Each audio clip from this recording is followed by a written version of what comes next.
सुबह बखैर नाजरीन, आज जुम्मतुल मुबारक है। 12 अगस्त सन 2022 है। उम्मीद है कि आप खैरियत से होंगे और इस उम्मीद के साथ कि 10 बजे तक आप हमारा साथ देंगे, क्योंकि हर दिन आपके सामने प्रोग्राम सलाम जेके लेके आते हैं।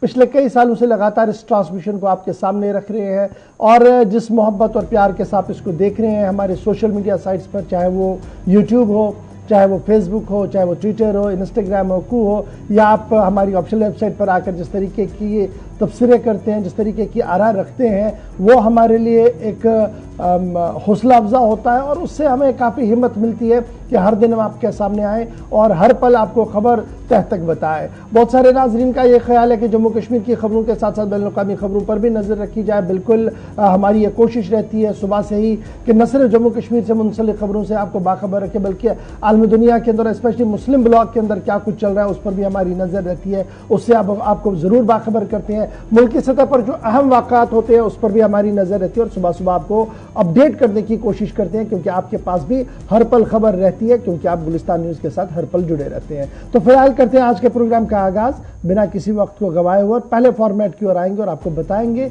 कि हिस्ट्री ऑफ द डे यानी 12 अगस्त को माजी में क्या कुछ हुआ है। मेरे साथी आसिफ रशीद दिल्ली स्टूडियो में मौजूद है, जो शुरुआत करेंगे हिस्ट्री ऑफ द डे से।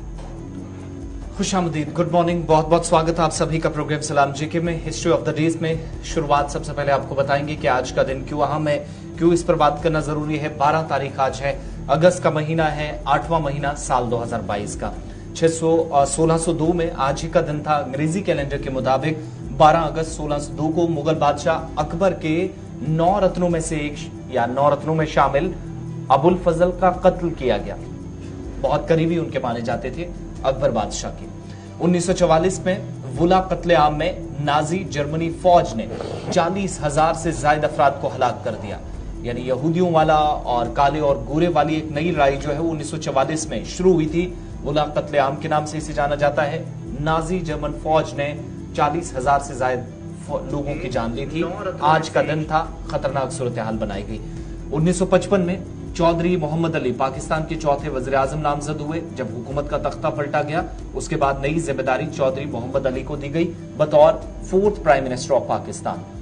1962 में आज ही के दिन पहली बार एक साथ 2 अफराद खला में गए। यानी साइंसदानों के लिए आज का दिन बड़ा, स्पेस में एक साथ 2 लोगों को जाने का शर्फ हासिल हुआ। साल 1964 में नस्ली इम्तियाज की वजह से जनूबी अफ्रीका के ओलंपिक्स में शिरकत पर पाबंदी आयद कर दी गई। यानी दुनिया भर के अंदर ये जो लड़ाई है नस्ली इम्तियाज की खेल के मैदान तक पहुंची है, इसका आगाज 1964 से हुआ। नस्ली इम्तियाज का पहला केस जनूबी अफ्रीका के ओलंपिक से सामने आया और उसके बाद शिरकत न करने का फैसला, जब काले और गोरे की लड़ाई के खिलाफ एक तवील जद्दोजहद उस वक्त के एक अहम शख्सियत और जेल में बंद नेल्सन मंडेला कर रहे थे जनूबी अफ्रीका के अंदर। साल था 1492, तारीख थी 12 अगस्त की, जब क्रिस्टोफर कोलंबस ने आज के दिन कैनरी जजायर को दरियाफ्त किया। 12 तारीख साल 1492। 1914 में आज से ठीक 108 बरस कबल ग्रेटर बरतानिया ने ऑस्ट्रिया और हंगरी के खिलाफ जंग का ऐलान किया। पहली जंग अजीम थी और ग्रेट ब्रिटेन ऑस्ट्रिया और हंगरी के खिलाफ मैदान जंग में उतरा। 12 अगस्त को ये बड़ी अनाउंसमेंट हुई 1914 में। 1976 में आज के दिन चीन और जापान ने अमन मुआहिदे पर दस्तखत किए, लेकिन कशीदगी आज के वक्त में जारी है। और साल 1976 तारीख 12 अगस्त की, जब 2 आलमी ताकतें आमने सामने आई, अमन मुआहिदे पर दस्तखत हुए, लेकिन एक लंबी मुद्दत के लिए या तवील जद्दोजहद इसको कहा जाए शायद वो नहीं होगी, क्योंकि आज के वक्त में भी चीन और जापान ताइवान के मसले पर एक दूसरे को आंखें दिखाते हैं। लिहाजा यह अमन मुआहिदा खटाई में पड़ा हुआ है। तो ये हिस्ट्री ऑफ द डे में अहम वाकयात थे, आज के दिन पर बात थी। अब खबरों की तरफ चलेंगे, फॉर्मेट के दूसरे पड़ाव की तरफ तय फॉर्मेट के मुताबिक, और शुरुआत आज की खबरों की करेंगे मरकज के ज़ेर इंतजाम जम्मू कश्मीर से। मरकज के ज़ेर इंतजाम जम्मू कश्मीर की खबरों का आगाज करते हैं और अहम और बड़ी खबर एक बार फिर सिविलियन कैजुअलिटी के हवाले से सामने आ रही है, जहां पर नामालूम मुसल्ले अफराद ने रात 12 बजे के बाद बिहार से ताल्लुक रखने वाले एक मजदूर पर ताबड़तोड़ गोलियां चलाई हैं, जिसके बाद उन्हें जख्मी हालात में अस्पताल लाने की कोशिश की गई, जहां पर उन्हें ब्रॉड डेड डिक्लेयर किया गया है। माइग्रेंट मजदूर जिसका ताल्लुक बिहार से है, मोहम्मद अमरेज, इसे नामालूम मुसल्लह अफराद ने बांदीपोरा सुंबल इलाके के अंदर जो है ये सादीनारा का इलाका है, जहां पर नामालूम मुसल्लह अफराद ने रात देर गए अपनी कार्रवाई की है और कार्रवाई के दौरान अजस इलाके जो सादीनारा बांदीपोरा का है वहां पर नामालूम मुसल्लह अफराद ने 12:30 के आसपास बिहार से ताल्लुक रखने वाले एक मजदूर पर गोली चलाई है, जिसके नतीजे में वो इंतहाई मजरूब हुआ। जख्मी हालात में इंतजामिया और सिविल सिक्योरिटी ने उन्हें अस्पताल पहुंचाया, जहां पर उन्हें ब्रॉड डेड डिक्लेयर किया गया है। मोहम्मद अमरेज वलद मोहम्मद जमील साकिन बिहार इसकी शिनाख्त हुई है और आज सुबह उनके तमाम तर लवाजमात जो हैं वो पूरे की जा रही है। यानी शाहिदीन के मुताबिक, यानी जो उनके साथ वहां उनके भाई रहते थे और दीगर लोग रहते थे, उनका मानना है कि तकरीबन 12:30 बजे के रात 12:20 से 12:25 के दरमियान जब उनकी आंख खुली तो गोलियों की आवाज से पूरा इलाका दहल रहा था और उन्होंने आसपास झांकने की कोशिश की कि उनका भाई कहां पर है, तो शायद उन्हें यह अंदाजा था कि वो वॉशरूम चले गए हैं, लेकिन जब उन्होंने बाहर उन्हें देखा तो वो खून में लथपथ पड़े थे, जिसके बाद उन्हें इब्तिदाई तौर पर सिक्योरिटी एजेंसीज को मुताला किया। उन्हें हाजन अस्पताल लाया गया, जहां पर उन्होंने दम तोड़ बैठा। ये उस नौजवान के भाई का बयान है जिसे रात देर गए नामालूम मुसल्लह अफराद ने अपनी गोलियों का निशाना बनाया है। सिक्योरिटी एजेंसीज ने इस पूरे मामले पर एफआईआर दर्ज की है। तस्वीरें आज सुबह की अस्पताल की है, जहां पर इस बिहार के ताल्लुक रखने वाले मजदूर की लाश लाई गई। तमाम तर लवाजमात पूरी की जा रही है और थोड़ी देर में उनकी लाश को जो है वो लवाहिकीन के हवाले किया जाएगा। इधर जब हम खबर आपके सामने रख रहे हैं तो मुख्तलिफ सियासी जमातों की तरफ से रद्द-ए-अमल भी आना शुरू हो गया है। मुख्तलिफ बयानों के बीच ये बात कही जा रही है कि इंसानियत का कत्ल हो रहा है और इस तरीके से निहत्थे के लोगों पर जिस तरीके से रात के अंधेरे में फायरिंग हो रही है, ये किसी न किसी तरीके से एक बड़ी साजिश है और इस साजिश से पर्दा हटना चाहिए। सीधे चलेंगे ज़हूर, इस वक्त ग्राउंड जीरो से बांडीपोरा से हमारे साथ है। ज़हूर, बहुत शुक्रिया जी ज्वाइन करने के लिए। खबर 12:30 से डेवलप हो रही थी रात को, लेकिन सुबह कंफर्म हुआ कि जनाब बिहार के ताल्लुक रखने वाले मजदूर पर गोली चलाई गई। एग्जैक्ट लोकेशन क्या थी, कहां पर ये थे और आसपास का माहौल क्या है वहां का? जी बिल्कुल गवर, अगर हम बात करेंगे जो गोली इस पर निशाना बनाया गया है। ये सूदनारा हाजन तहसील से वाबस्ता एक गाँव है। सूदनारा वहां पे ये काम कर रहे हैं और वो मटरस वहां पे बना रहे थे, जो वहां पे काम कर रहे थे। और इसके बाद जो है वो मैंने इसके भाई से जो बात की, कहा कि हम एक साथ सोए थे, मैं उसके और इसके दो लोकल्स हैं, 9 लोकल्स हैं, एक कमरे में सोए थे, लेकिन हमें लगा कि शायद वॉशरूम गया था। हम 10-11 बजे तक हम बैठे थे एक साथ मोबाइल, और लेकिन हमने गोली की आवाज 1-2 हमें सुनी और उसके बाद हम जब इसको देखा कि हमारे यहाँ पे नहीं था और हम बाहर गए थे, खून में लथपथ था और इसकी जो जान चली गई थी, लेकिन इस वक्त जख्मी था। उसके बाद इसको नजदीक की कम्युनिटी हेल्थ सेंटर हाजन लाया गया था, जहाँ पे जेर इलाज था, लेकिन डॉक्टरों को लगा इस सीरियस कंडीशन है, इसको श्रीनगर मुंतकिल करना पड़ा।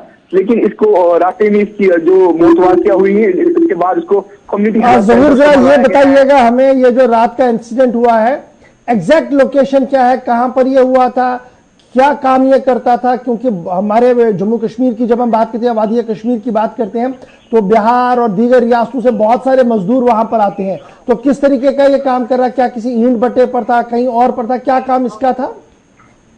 जी बिल्कुल, ये वो जो माट्रस होते हैं जो वहाँ पे काम कर रहे हैं, जो खुदाई का काम करते हैं, लेकिन उसका 2-4 थे वो डिफरेंट काम करते हैं, लेकिन इसका भी जो प्रोडक्शन था वो टैप जो बनाते थे। लेकिन उसके बाद अगर हम देख रहे हैं जो इसको जो वाकया हुआ, उसके बाद पुलिस सिविल फोर्स आए और मुआवजे में लिया उस इलाके को, तो पूरी तरीके से मुआवजे ले, लेकिन जिसकी वाकया हुई जो रास्ते में इसको दम तोड़ पर है, उसके बाद उसको कम्युनिटी हेल्थ सेंटर सुमा लाया गया था। इसको जो है लीगल फॉर्मेलिटी जो डॉक्टर को लवाजमात होते हैं, जो उसके बाद जो पोस्टमार्टम करना होगा उसको सुमन हॉस्पिटल लाया गया। उसके लिए अभी जो डॉक्टर साहब आए हैं, अभी इसका पोस्टमार्टम होना बाकी है। डॉक्टर साहब आ रहे हैं, पैरामेडिकल स्टाफ आ रहा है और उसको पोस्टमार्टम किया जा रहा है। जम्मू कश्मीर पुलिस की निगरानी में इसको जो यहाँ पे रखा गया है और यहाँ पे जो जम्मू कश्मीर पुलिस के जो कुछ जवान को भी तैनात किया गया है। इसकी बॉडी यही है, इसके लवाकिन भी है और इसके जो लीगल फॉर्मेट उसके बाद लवाकिन के हवाले किया गया। ये विष्णु जो बिहार का रहने वाला है ये, और इसका यहाँ पे जो है कंटिन्यूस अगर देख आप रहे हैं। स्टैंड बाय पे रहिएगा, एक मिनट जरूर हमारे साथ आप स्टैंड बाय रहिए। हमारे साथ इनके भाई यानी जो मारा गया है उनके भाई का भी ऑफिशियल स्टेटमेंट है, जरा उसके प्ले कीजिएगा, वो क्या कुछ कह रहे हैं। मेरा नाम है, मेरा भाई है मोहम्मद अमरीज, और 12:22 पे जब हम जगे थे 2 फायरिंग हुआ। उसके बाद मेरा छोटा भाई बोला कि भाई नहीं है यहाँ पे सोया हुआ। हम बोले बाहर देखो। बाहर जब गया और जीने पे उसको 3 गोली लगा हुआ था, फिर खून भी बहुत सारे बह गया था। फिर हम आर्मी वाले को फोन किया, फिर वो आया, फिर उठाया, फिर हाजन लेके आया। हाजन में 2 इंजेक्शन लगवाया, फिर आया सुमल आते रास्ते में उसका डेथ हो गया। मोहम्मद अमरेज। यहाँ क्या काम करते हैं? यहाँ अमरेज काम क्या करते हो? यहाँ लेप मोटर्स का बिस्तर बनाते हैं। कितने साल से काम कर रहे हैं? यहाँ हो गया 3 महीना हो गया तकरीबन। ये क्या लगता है आपका? ये भाई है, भाई है। सगा भाई। कितने साल से कश्मीर में काम कर रहे हैं? ये 3 महीना हो गया। तीसरे साल आए थे, 6 महीने रुक के गए, तब फिर आए। मोहम्मद अमरीज बात कर रहे थे। और जलील मधेपुरा, जलील इनके वालिद का नाम है, मधेपुरा बिसरा बिहार से इनका ताल्लुक है। और इस हवाले से पुलिस जो कंफर्म कर रही है कि मिलिटेंट अटैक है, रात देर गए अमरीज और उसके बाकी साथियों को टारगेट करने की कोशिश हुई तो अमरीज की इस वाकये में जान चली गई है। जहूर हमारे साथ हैं। जहूर, पुलिस ने तो कंफर्मेशन कर दी है, लेकिन ये इलाका जो है वो क्या कहीं कस्बे के पास का है या कहीं दूर दराज का एरिया है? और मजीद क्या सिर्फ अमरीज या इसके जो फैमिली मेंबर्स है वो यहाँ पर थे या कुछ और लोग भी यहाँ कामकाज करते हैं जो बता रहे हैं कि रजाई वगैरह बनाने का काम है? जी बिल्कुल आसिफ, ये जो रजाई का काम कर रहे थे, जो बिस्तर बनाने का काम कर रहे थे, इसका भाई भी इसके साथ थे और उसको कुछ और जो वहाँ के अपने इलाके के बाहर के लोग थे वो वहाँ पे। लेकिन इनका कहना है कि जब हमने देखा, जब गोली की आवाज सुनी तो हमने देखा कि हमें अमरीज को अपने बिस्तर में नहीं पाया। उसके बाद हम जब बाहर गए तो ये फोन में लटपट था। हमने नजदीकी हमारा जो कंटैक्ट था आमिर के साथ, उसको हमने फोन किया। आमिर के साथ को हमारे पास कंटैक्ट था और उन्होंने हमको फोन किया। और उसके बाद जम्मू कश्मीर पुलिस आए और हमें हमारी बॉडी को गाड़ी दी थी और उसके बाद हॉस्टल लाया गया था। और लेकिन उसके बाद जो है ये जो ग्रीवियस इंजरी थी, जो गोलियां लगी थी, उस पर 2-3 गोलियां लगी थी।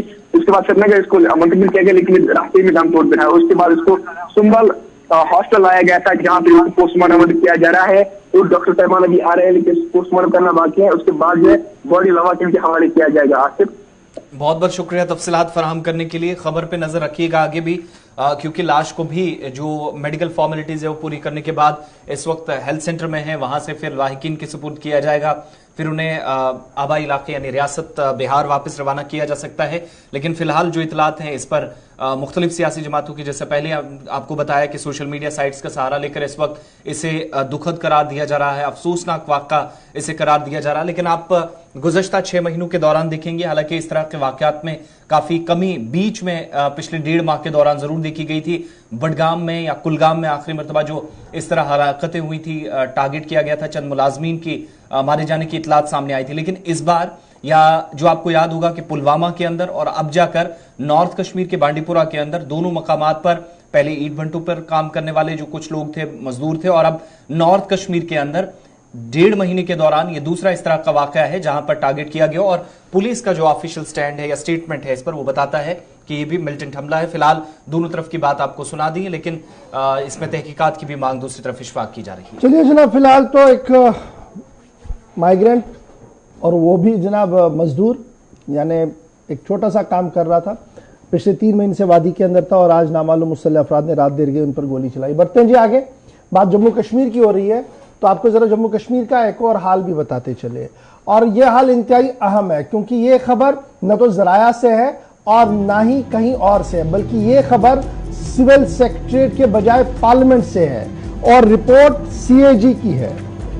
सीएजी ने एक बार फिर जम्मू कश्मीर की कारकर्दगी पर सवाल उठाया है और यह कहा है कि जम्मू कश्मीर इंतजामिया को अपना टैक्स रेवेन्यू जनरेट करने के लिए और ज्यादा काम करना होगा।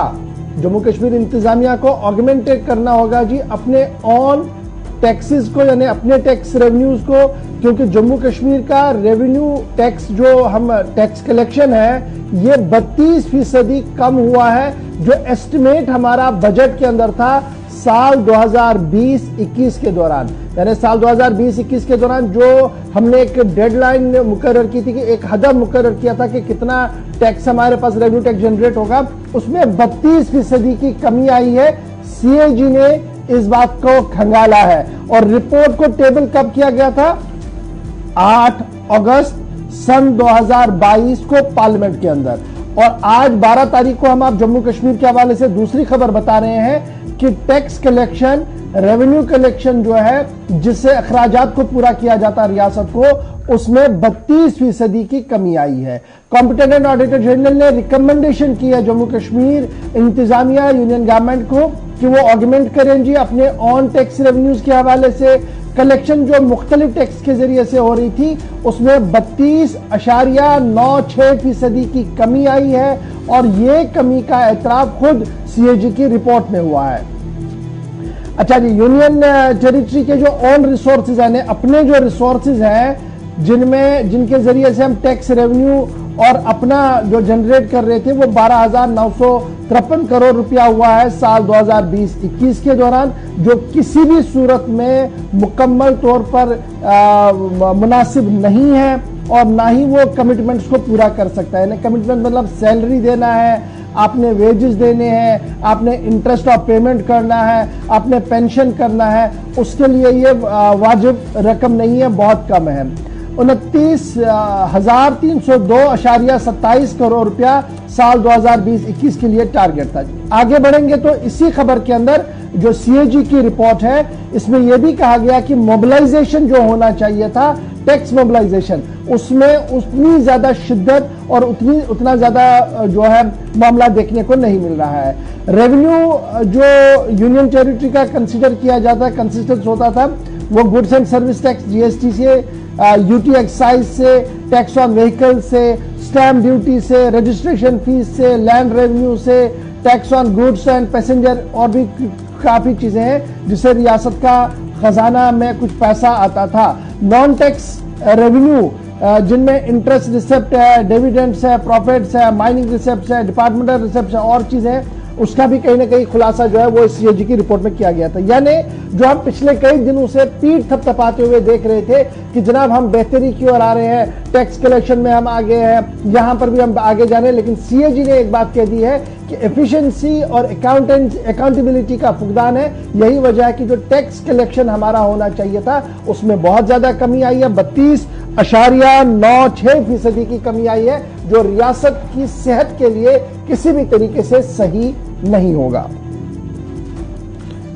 तो सीएजी की ये मुसलसल एक हफ्ते के दौरान दूसरी रिपोर्ट है। पीर को जो रिपोर्ट आई थी आपको याद है कि जम्मू कश्मीर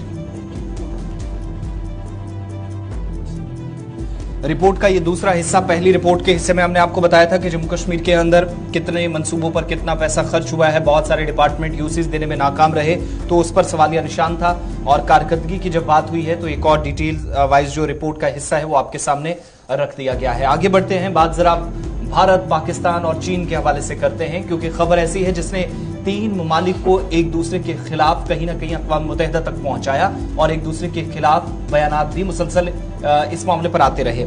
आपको याद होगा कि अजहर को ब्लैकलिस्ट करने की, या अब्दुल अजहर रऊफ जो जैश ए मोहम्मद का नायब सरबराह बताया जाता है और कहा जाता है कि पाकिस्तान में एक तवील मुद्दत से रह रहा है, और भारत की तरफ से इसे दहशतगर्द करार देने और चीन की जो मुसलसल इसे ये कहा जा रहा है कि पुष्पनाही हासिल है, इस मामले को अक़वाम मुत्तहिदा से लेकर तमाम इंटरनेशनल प्लेटफॉर्म्स पर मुतअद्दिद बार उठा चुका है। लेकिन एक बार फिर जो अमेरिका और भारत की कोशिशें थी कि अजहर को बैन किया जाए, जिस तंजीम से वो था दहशतगर्द तंजीम के साथ उसकी वाबस्तगी, और फिर उसके बाद उस पर पाबंदियां आयद करने की बात कही जा रही थी, लेकिन चीन ने भारत और अमेरिका के इन मंसूबों को उस वक्त रोक दिया जब अक़वाम मुत्तहिदा के अंदर एक बार फिर से जो भारत की तरफ से मुतालबा था, या अमेरिका ये कह रहा था कि अब्दुल रऊफ अजहर पर न सिर्फ पाबंदी आयद होनी चाहिए बल्कि उसे जिस तरीके से उसामा बिन लादेन और उसके बाद हाफिज सईद और बाकी कुछ लोगों को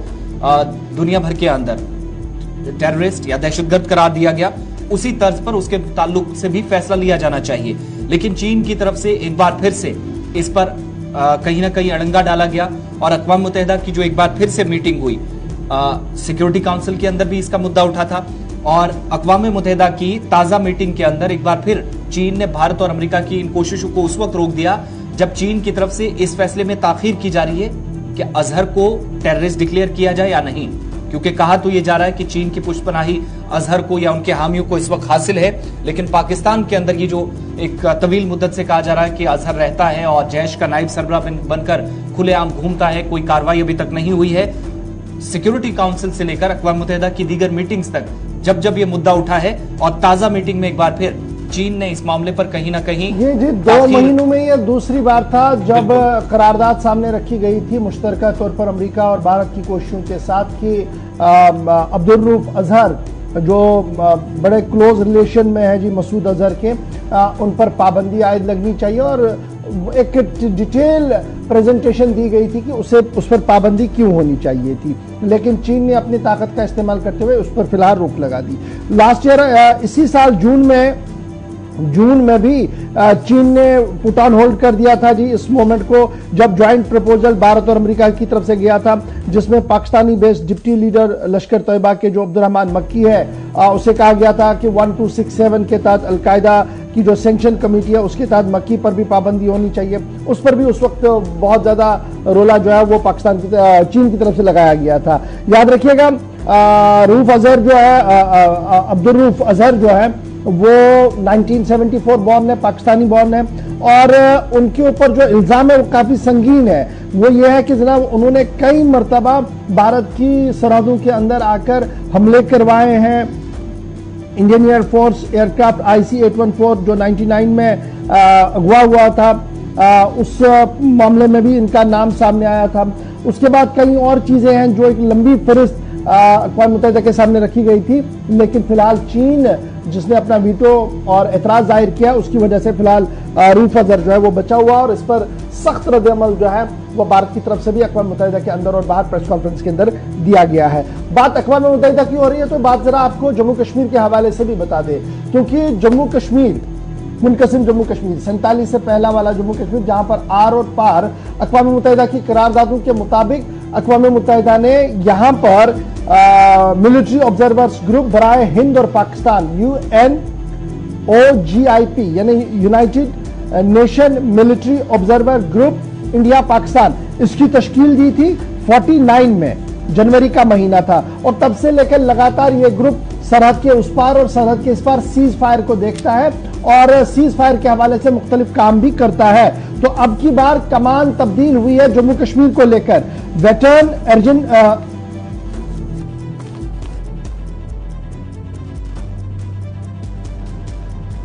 OGIP के उन्हें अब बाज़ाब्ता तौर पर मिशन का हेड कर दिया है और चीफ मिलिट्री ऑब्जर्वर के तौर पर वो अपनी खिदमात अंजाम देंगे। अक़वाम मुत्तहिदा के बयान के मुताबिक United Nation secretary general Antonio Guterres ने बाज़ाब्ता तौर पर वेटरन अर्जेंटीनियन नेवल ऑफिसर जो है उन्हें हेड ऑफ द मिशन बना दिया है और चीफ मिलिट्री ऑब्जर्वर के तौर पर United Nation military observer group बराए इंडिया एंड पाकिस्तान उनकी तैनाती के ऑर्डर जो है वो जारी कर दिए गए हैं।